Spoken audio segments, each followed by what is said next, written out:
Welcome to British Horror Files, a channel where the quiet corners of Britain reveal stories that linger long after the lights go out. Tonight you'll hear a chilling tale, a brush with the unexplained, leaving just enough mystery to make you question what's real.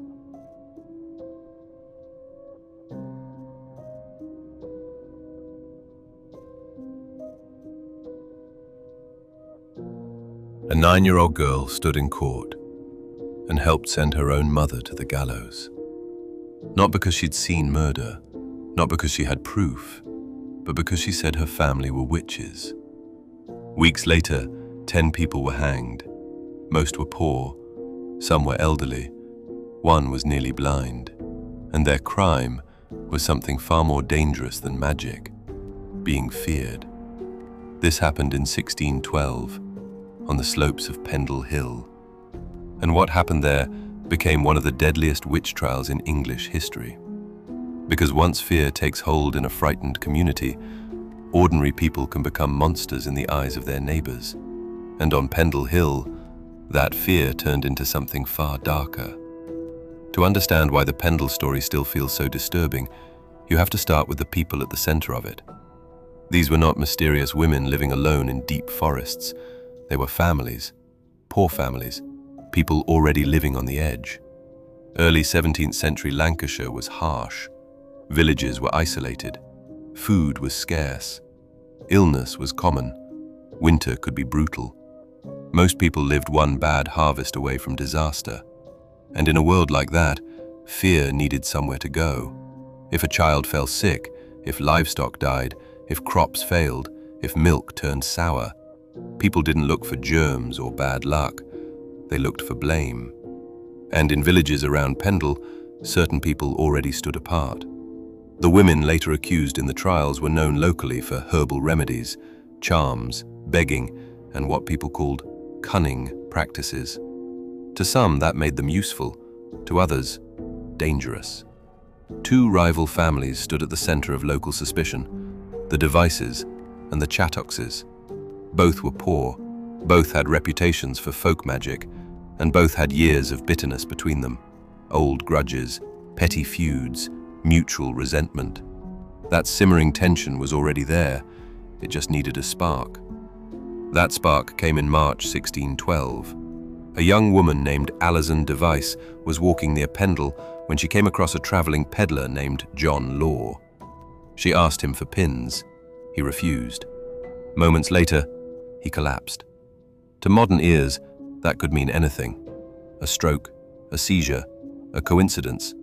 But to terrified locals in 1612, it looked like proof. She had cursed him.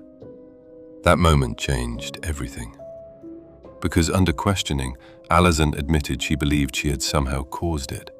Whether that was guilt, fear, pressure, or genuine belief, no one knows. But once those words were spoken, there was no stopping what came next. Local magistrate Roger Knoll took an interest, and like so many witch hunts before this, the investigation quickly became less about truth and more about finding more names. Alison was questioned again, then her family, then anyone nearby who already had a bad reputation. Soon, suspicion spread to her grandmother, Elizabeth Southerns, known locally as Old Demdike.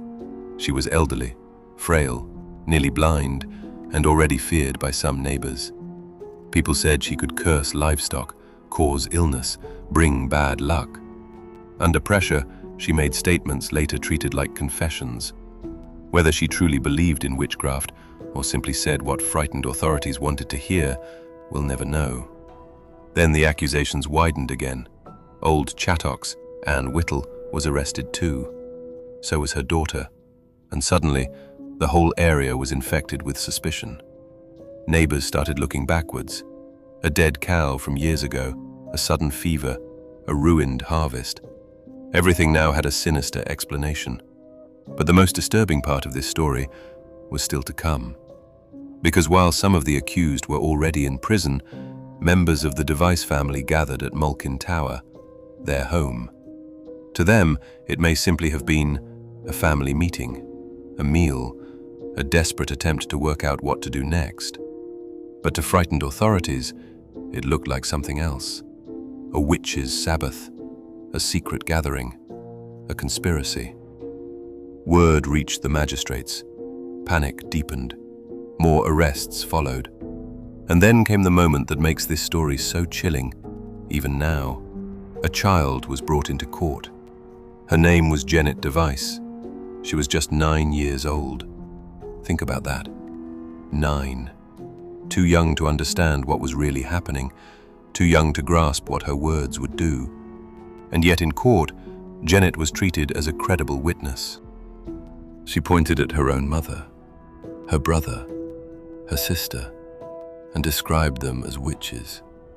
Imagine that room, her mother chained and helpless, hearing her own child condemn her, unable to stop it, unable to reach her. Janet's testimony became one of the most important pieces of evidence in the case, and it helped seal their fate. That is what makes Pendle feel so different from other witch stories. This wasn't just superstition. It was fear turning blood against blood, family against family, a child weaponized by panic.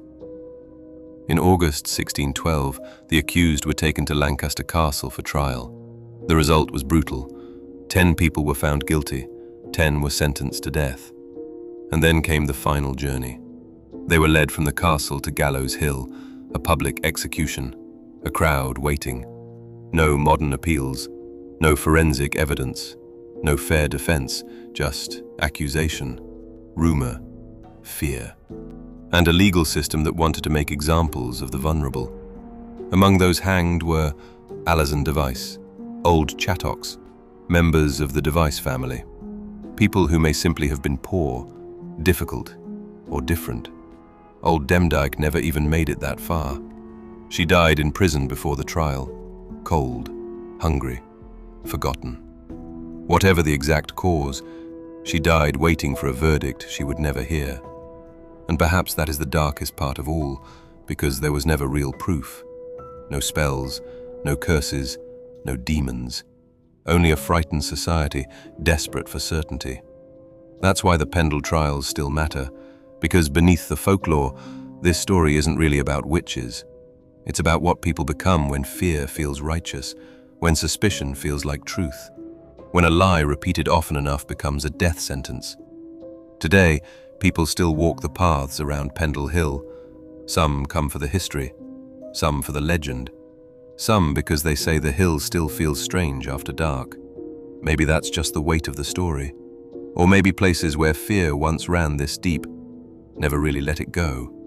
Because Britain is full of places like Pendle, places where the past doesn't feel finished. And sometimes, the most frightening thing isn't the supernatural. It's what ordinary people were willing to do, while believing they were right.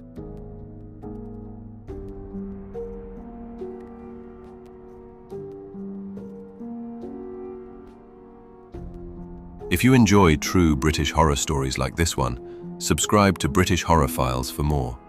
And remember, some places never truly forget their past. Good night, and stay safe in the dark.